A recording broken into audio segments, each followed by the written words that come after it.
There we are. We are live, and this is a special episode. The Leafs Weekender will be later on tonight live as well here on Offside. But we are sitting down with the one, the only Allan Etmanski. Did I get it right? You nailed it. All right, let's go. And of course, I'm always riding with my two guys here. Dylan Fournier on the Sunday nights, and of course, Mr. Pete, the Weekly Heat, is here with me as well. Sitting down to talk with Allan about the Kingston Frontenacs. Obviously, his career, what he's done so far. There's a guy named Shane Wright that used to play for them, just got dealt. Some information on him would be good, too, to pick his brain. And he may be wearing a Habs hat, but we're going to pick Allan's brain about the Toronto Maple Leafs and what they may be able to do this year and what he sees as a distant observer. But, Allan, before we kick in on all that, how's your night treating you? Pretty good so far. The Habs picked up an unexpected win earlier this evening, so I'm pretty good with that. I know everybody says, well, embrace the tank, but that's not how my mind works. If you're playing the game, you should be out there trying to win every single night, and it's good to see them bounce back after a tough one yesterday. Yeah, it is. I mean, the both of our podcast would say, we'd rather see them lose, not just because we're Leaf fans, but I mean, we watched the Leafs for so many years go on these torrid runs towards the end of the season, mess up their draft position, then tank, again, crater, miss the playoffs, mess up their draft spot, and just be frustrated. I'd rather just see them, the Montreal Canadiens, that is, get a good draft position, get a good player, and do it right, because we know, as Leaf fans, how it is as the fan base when it takes way longer than it should to get some good players through the draft. Well, the thing I keep in the back of my mind is they can still be competitive this year, and as long as Florida's tanking, we're good because they've got that first round draft pick from the Cats. Oh, that's gonna be brutal. They have the potential to get 1 and 2 this year. I would absolutely lose my mind if that happens. Like to me, if Florida winds up getting the first overall pick and it goes to Montreal, and that's the way it's set up. Mm-hmm. Like that's a fireable offense to me if you're the owner in Florida and you just gave up Connor Bedard in a trade for a guy that's now playing for the Detroit Red Wings who left free. That's terrible. Yeah, no, it's no good. It's no good at all. It is a fireable offense, but I mean, what are the Florida going to do every single year? Fire the coach, fire the GM, keep it moving that way? It doesn't bode well for the organization to keep doing that. But damn, man, imagine 1 and 2. Adam Fantilli and Connor Bedard, come on down. Who would you take, by the way? Obviously, Connor Bedard's the home run. But for the second pick, would you go with a stretch and take Michov and just wait? Because, I mean, you got some young talent now. I like Fantilli a lot. What he's doing at Michigan as one of the younger guys is fantastic, and I think having seen his minor hockey days and kind of the players he's evolved into, if you put with guys like Cole Caulfield and Nick Suzuki, I think the potential's there for something really special. No, it definitely would be. Obviously, you grow from the young players, like the Leafs fans, we've gotten to experience it with the young guys that we finally drafted and brought through. Obviously, the playoff success isn't there, and we'll talk to you about that later on. But watching young guys come through an organization like, Suzuki, like Cole Caulfield, who had a bit of an up and down year last year, might have been coaching. Ducharme didn't really do him any favors. But now this season, seeing what he can do as a consistent NHLer with a guy like St. Louis, who isn't a mistake, slappy to the bench kind of guy. He's a mistake, go learn from it and play better kind of coach, and I love that. So for the young players coming through there to be great, and again, adding a Connor Bedard and Adam Fantilli to that lineup, chef's kiss, and the Leafs fans would be very upset. I'm hoping it happens just so we can see that, because they'll all lose their minds. Oh, the meltdown would be the most epic proportions. You thought the Vancouver riots were something. Wait until Toronto fans see the Habs pick up those two players. It would be horrible. Oh. Pete's already throwing up his mouth. Allan, let me ask you something. Were you shocked when the Montreal Canadiens didn't pick Shane Wright? Oh. A little bit, because for so long the word in Montreal's been, well, you need a center, you can't trade for them, you have to develop them. But then earlier in that draft week, I heard rumblings, and I've got a couple of friends who are scouts for different organizations in the NHL. I just kind of sent them a message. I was like, "Hey, is there any chance that Montreal like surprises everybody, goes away from Shane Wright?" And he says, "Well, I haven't heard anything recently, but let me check in." And then so they send back, and like the response was, "There's some smoke there." And then it happened, and when it was going down, I was in a wedding, so I was at a rehearsal dinner, so I couldn't watch it all unfold live. But all of a sudden I started getting messages from guys, and they're like, "What's going on?" And so immediately, like, I had to sneak out and like find a stream to get it. And then Wright didn't go 1, he didn't go 2, he didn't go 3, went 4 to Seattle, which made a whole ton of sense because during the France playoff run last season, Seattle Brass was at a ton of Frontenacs games. Ron Francis was there. A couple of their Kingston area scouts were there regularly. And so that made a whole ton of sense. Montreal was there maybe once. I saw a couple of guys from New Jersey, but it was always Seattle who was there watching him on a consistent basis. So that all added up, and it made a lot of sense to me. All right. No, I mean, we'll get on the Shane Wright track now. I mean, Pete threw the swerve in, so let's go there for a moment. I want to ask you, obviously, he slid to 4. What did you think of Seattle's handling him this year and the way they had him sitting, putting him on ice, and then sending him down to the AHL and just not really allowing this player to develop and grow? It really wasn't there for him. It kind of had to be frustrating, watching from 1,000 feet. It's super frustrating because I've seen what he's capable of when he's firing on all cylinders. He's doing what he can do, and that is producing and elevating his teammates. So to see him sitting and not getting that chance in Seattle was a little bit shocking. Then you look at their lineup, and Seattle's super deep down the middle with a ton of young talent and some established veterans. So all of a sudden you start looking, well, who is he going to take right off the hop? And he's only a kid, so it's a tough position for him to be in because he's not really at that advanced stage yet where he's going to unseat one of those veterans. Called out losing a year of development in the last season, and it all adds up to this being the perfect situation for him to go back to junior, get some reps in, go and hopefully a huge run with the Windsor Spitfires. And then come back to Seattle with that under his belt and kind of a better sense of what he needs to do on a day-to-day basis to be that full-time pro, how much the pro game is different than junior, and how he can go about making that transition to the next step. Now, were you shocked, obviously, as World Juniors? I mean, there was something left more to desire, but I mean, the way that he was handled with Seattle and stuff like that, he kind of came in and had to get his footing again, really, because he obviously wasn't up to speed. I mean, he looked good down the AHL, but at the same time, not getting the proper reps and up and down and not knowing where you're going or what's going on. It's got to weigh on a guy. It doesn't matter if you're 17, 18, 19, 35, or 39. If you're possibly going to get traded when you get back, not knowing if you're going to the NHL, AHL, wherever, it really does make it difficult on a guy. What did you think overall of his World Junior performance? I thought he probably could have contributed a little more offensively, but how many times have we seen guys really skilled, their top line junior teams, and then they get picked for the Team Canada and they have to take on a different role? And I think it shows kind of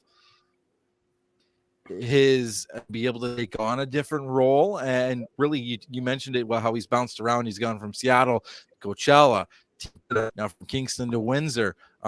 And really he's taking it all in stride, which I think shows that his adaptability and his willingness to learn and kind of go about his business and not really make much of a sink speaks to his character.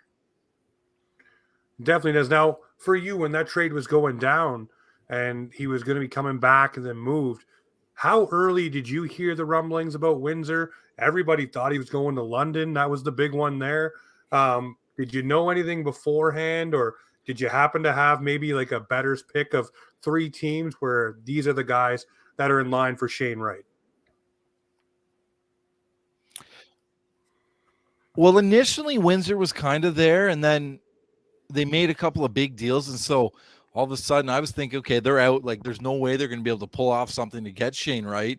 And then other teams started making big moves. Peterborough made a series of acquisitions, and then the rest of the East unloaded. Mississauga got rid of their big guys and dealt them off.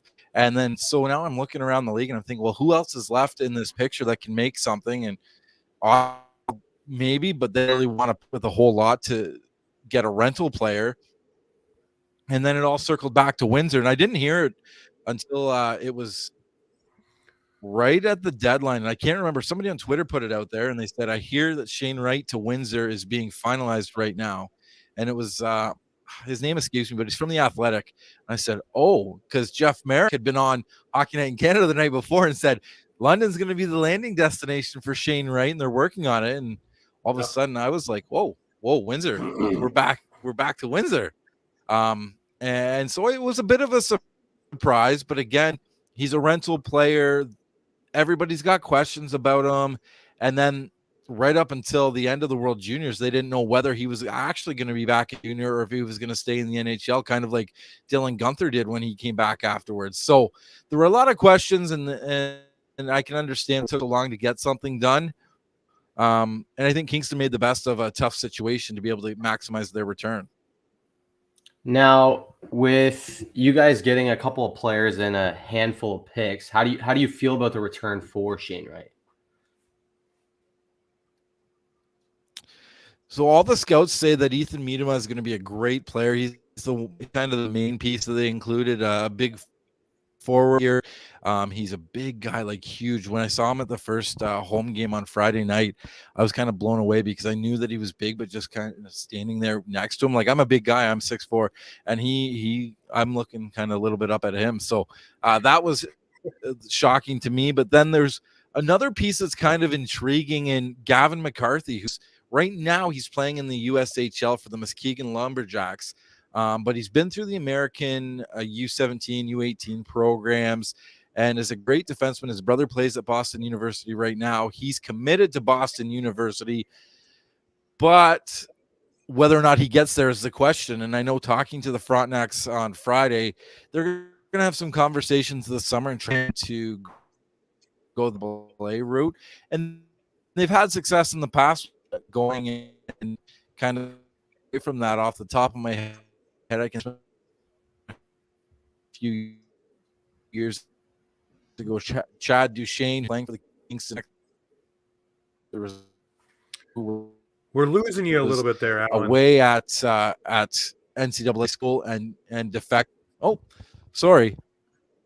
There was Chad Duchesne who went. He was slated to go the NCAA route and then went to Kingston. Yep. There was Robert Policello, who was playing NCAA and defected. Warren Fogle, who's now with the Edmonton Oilers, left his NCAA commitment to come play in Kingston. So there is a track record there for them to be able to get guys to go off that path. And so I'm sure Corey Cooper in the offseason is going to put his best shot forward and try to get McCarthy here, because if they can add him, then all of a sudden that blue line looks a lot better. Definitely. That'd be amazing. Yeah, and I mean, having that sway too, right? The allure. There's a few teams in the OHL who have that little sway power, shall we say. For you, you look at this team here. What does this team now have going forward? Obviously, we talked at length, not last episode, but the episode before here on this show, that junior teams seem to go through that 3-year kind of cycle period where they're okay, they get good, and then they hit the home runs and they're building towards, a Mem Cup run. Where do you look at Kingston and say they are at on that trajectory? Well, they've got a bid in for the Memorial Cup next, so hoping that they can be competitive in heading into next season and really have a shot to get that, because they'll award that. I think bids are due January 1st, and then they award it the first 2 weeks of March. So we'll find out have to get something together and build a competitive team.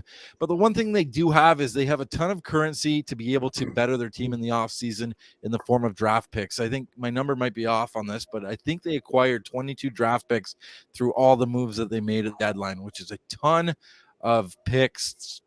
Rounds, the latest one was round 6, and so they've got the ability to go out and make some moves this summer, and I think they'll be one of the more active teams to make that team one of the ones who can push for not just an OHL title but a Memorial Cup title.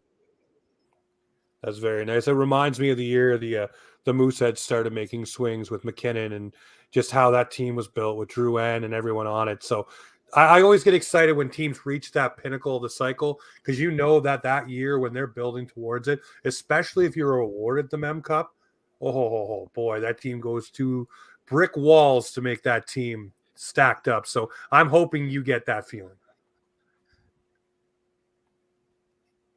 And they've got some pieces right now in Blood Wins, a Chicago Blackhawks draft pick, Ethan Miedema, who's going to go in the draft this summer. And so there's guys that they can build around, and moving forward, I think that they've got some X pieces there that they're able to work with. And so it'll be interesting to see what the offseason looks like, because typically Kingston doesn't make a whole ton of waves summer months, but this year they're going to have to. Definitely. Absolutely.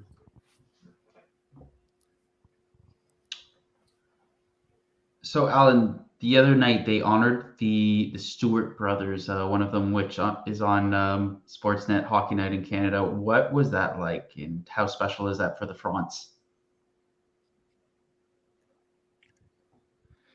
It's super cool for them to be able to welcome back Chris and Anthony to the Leon Center and have their numbers hanging in the rink, because they're two guys who were the face of the program for really 8 years. Anthony's 4 in Kingston, and then 4 in Kingston as well. And it's even more special because not often do you get two brothers who captain the same junior hockey team. And Anthony played for Kingston, was the captain, went to the GM at the time, Larry Mavity, and said, "Hey, my brother, like, he's playing football right now, but he's a pretty good hockey player. Can we maybe give him a tryout?" Mav said, "Sure, have him come out." And then from that, kind of kicked the door down and ran with the opportunity. And pretty much sums up Chris. He was the type of guy who all was that opportunity, and then he would make the most of it.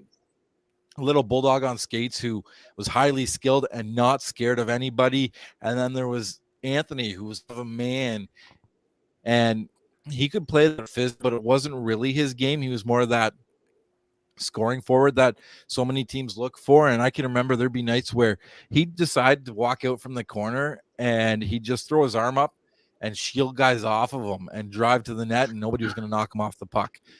Those two players, just two elite guys, and it's so great to have them and their families come back and be celebrated for a night and have both of their numbers hang. That's amazing. Outside of Wright, who has been your favorite player to see live, and what has been your favorite moment to call? I loved watching Lawson Krause when he was in Kingston, because he was kind of that guy. He was pretty raw when he was in Kingston. The talent was there, but he kind of needed some refining. And he laid on him. And then there was Gabe Velarde that we only had for a little bit in Kingston during from the pad. It went all the way to the league semifinals before bowing out to Hamilton. And Velarde was special because he was a Kingston kid. He played in the program and was this NHL prospect. And all of a sudden he decided to come home, and he came in and was every bit as advertised, scored the big goals, was part of the big moments. And so those two really stick out for me. And I'm sure that once we finish here and I started looking over, I'm like, oh, I missed that guy. But off the top of my head, those are two that really jump out at me, and especially Lawson Krause because of his time with Team Canada and the World Juniors. That really sticks out for me. And in terms of what moment, the Hamilton series was cool because that was the furthest the Frontenacs had ever been on a playoff run. But there was a game leading up to that, and it was against North Bay, and I think it was in round 1. And North Bay had no business being in the series. Like, it was a total mismatch. But it was a Good Friday game because I was slated to go to my parents afterwards, and my mom's asking me, "What time do you think you're going to be here?" And I'm like, "Well, the game should be. We'll leave after that. I'll probably be there." The game either went 3 or 4 overtimes. I cannot recall off the top of my head, but it was just and it was like a 3-4 overtime game. And I can remember Gabe Velarde was the guy that scored it right in front of me in the corner. And I got to interview him afterwards, but definitely one of the most memorable games I've ever seen in my time with the Kingston Frontenacs, just because North Bay's goalie was standing on his head. Kingston knew that they were going to punch their ticket. It was just a matter of if it was going to be that night or the next night, and it just made for a cool moment. That's awesome. Now I got to ask the question: did your mom save you a plate? Because obviously you weren't getting there for supper. So no supper, and I kept getting texts from her. Hey, have you left yet? Have you left yet? Well, Mom, we're just in the first overtime. Like, I don't think it's going to take very long. The very mismatch. Like, it should be a quick overtime. Period one goes by. Hey, Mom, we're heading into double overtime. Like, I really don't think this is going to go much longer. And then, sure enough, she said, well, we'll just push dinner.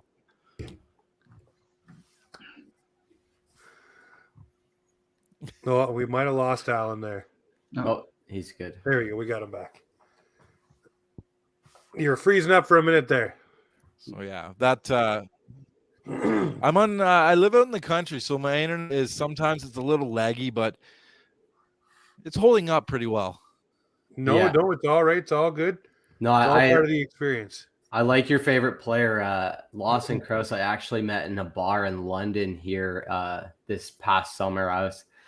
I knew it was him, and I didn't want to make a huge moment of it. I didn't want other people to bother him, but I was like, "Hey, are you Lawson Crouse?" And he's like, "Depends who's asking." I was like, "Oh, just me." He's like, "Oh yeah, I'm Lawson Crouse." I was like, "Do you mind if we take a picture?" He's like, "Yeah, sure." We took a picture, and I went on with my night. I was just like, "Oh, okay." Yes, and sometimes those encounters don't always go the way you think they're going to go, right? Because I say him family are super cool people. Yeah. Now I gotta ask you. Obviously, working with the Kingston Frontenacs, and when he was on Team Canada. Oh, you're good. So when Lawson was on Team Canada, we were actually at a pub here in Kingston. And his whole family, his sister was playing King's women's team, so his whole family was in town, and we got to watch it in Kingston. That's a memory right there. Sitting down with people that are actually part of the family. Imagine the emotion there, the energy. I love that. That'd be amazing energy. It was so cool, and as soon as that, and you could they all hug and be very, very cool. It's amazing. Well, I want to ask you, obviously you work with the Kingston Frontenacs, get to be the voice for them on the air. How did that all come about? How did you start your career there? Obviously we got to know about that too.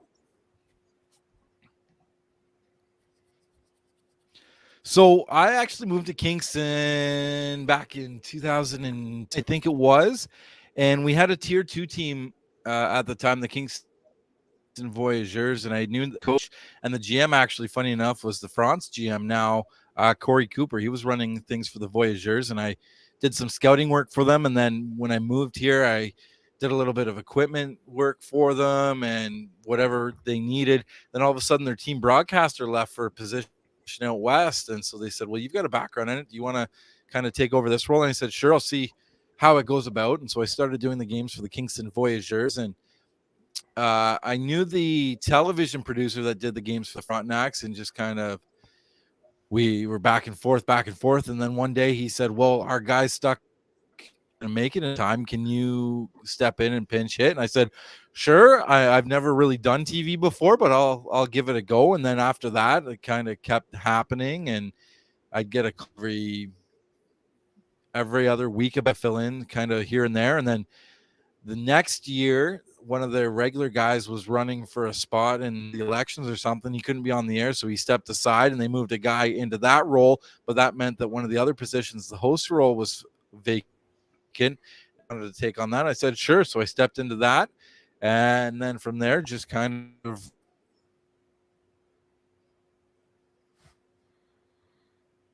He'll be back. Give him a sec. Cut off. We're good. Oh, there. He's back. He's back. Sorry, Allan. You keep getting cut off here. I guess. Right at the end of that so one. Where did I get? Oh, so it was just kind of being kind of pestering the producer and him giving me the shot. And then one of the regular guys stepped away, they bumped one of their other guys from host role or color role into the play-by-play role, and then I got to be the host, and then from there just kind of kept at it again and pestering them, and eventually I got to be in the play role. That's amazing. Awesome. Just Awesome. persistence, man. Just persistence pays off. It's that old adage, right? And being available at the right times too. Just keep poking them. Yeah. That's exactly it. Like, you just keep on it. And they'd always, like, when I started, they were like, well, we don't really need anybody now. I'm like, okay, great. Like, I'll touch base with you in a couple weeks, and I just circle back. Hey, anything changed? No, okay. And then you just keep at it. And it sounds like it sounds like what they just tell you something, but it really worked. And it might anger some people, or you might frustrate some people, but sooner or later it works out for you, because that's how I got into the spot I am right now. Definitely. I know Pete's got a question for you. Allan, I'm always intrigued with the announcer of the game, and I want to know, like, what kind of preparation do you do? How do you get the pronunciations of the players? Like, how do you do to practice before you even get to that position you're in? It's different for all broadcasters, but for me, like, it's something that you're always watching. So every night, like, I'm sitting at home and I'm checking the scores, I'm following the storylines, seeing who's doing what and what's going on where. And in terms of the pronunciations, the league's gotten way better at it. But most of the time in the pregame, you'll have a chat with the other team's visiting radio play-by-play guy, and you'll just go through any names that are difficult and just ask him, how do you do it? Yeah. Well, I know the NHL's built a database as well amongst the guys on either PA or play-by-play, and it really helps, be able to get those pronunciations down. But it's also good to talk to the other guy coming in, because he's calling those names every single night, and I'm sure he's bouncing some things off you as well. Yeah, and the visiting radio play-by-play guy, they've talked to the players and they've got it straight from their mouth, and so that's often, I find, is the best route to get that. The OHL has started to do kind of the same thing the NHL in terms of a database where you can go on and you can find the guy and how they're said. It's not league mandated yet, so you've got some teams who are great at it, other teams that aren't. And even when we get our media packs before the games, there's a pronunciation guide, but there will be names that have way more vowels than consonants and no guide for that. But then you'll have a player who's Joe Smith, and they'll have the pronunciation guide for Smith. Nice. Well, the last thing I want to ask you about here, obviously, you're wearing a Montreal Canadiens hat, but I want to talk to you about the Toronto Maple Leafs. This is a team that we regularly talk about, and, we have our frustrations with them, obviously not going far in the playoffs. I want to ask you, from an outsider's perspective, do you see, even this season, do you see growth, maturity with the key guys on this team that so many people label as the big issues that you maybe need to trade a Marner or a Nylander or a Matthews? I want to ask you, on your opinion, do you think that these guys have taken steps to be able to better themselves in the playoffs? Because as one of your own Kingston Front alumni said, that you need those scars, the scar tissue, to be able to go on. I believe that was Anthony Stewart. And he thinks the Leafs finally built up enough of that to go forward. So it comes full circle to the Fronts. I think this year, if Toronto's going to do anything, this is going to be the year that they have to take the step. Otherwise, you're looking at major offseason moves, and something's got to go in terms of moving forward. But I do like what Anthony says about the scars, because I think there is a lot to that. Colorado's a prime example. They've had many years where they failed and they didn't get it done, and then ultimately they're able to take the giant leap forward and win the big prize. And so I think with Toronto, they've got one of the best forward groups in the league, if not the best producing forward group in the NHL. There's still questions on the blue line, but I think it's probably good enough to get through at least around this year. And then the question is in goal. Are Murray and Samsonov going to hold up, or are they going to fall apart? You guys are all Leaf fans. You've seen it this year. You've seen the good and you've seen the bad. And the only question is now, when the chips are down, which one's going to show up? That's it, yeah. No, I listen. I like Murray. My verdict on Samsonov has changed a little bit, but I think Murray is really showing everyone that he is still a very capable Two-time Stanley number Cup one champion.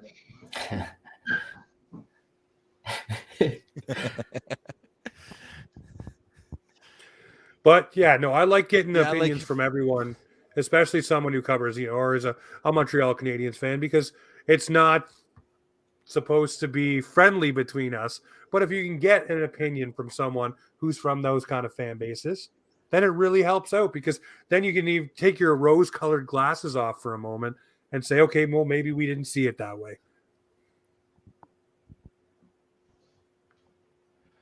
See, I can say nice things about the Leafs because I always bring it back to it was 3-1, Oh, and then I'm still good. Allan, I like There you it up is. until this point.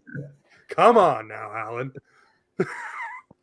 No, but that's the fun thing. We can have fun with those things. It's in the past now. I mean, what, Montreal is running on 30 years with no Stanley Cup either. So, it's starting to get a larger window for them as well. Yeah, We gotta- and it's I like ultimately I'd love to see it come down to with It would be nice to see a Canadian team win the cup. Finally. Yes.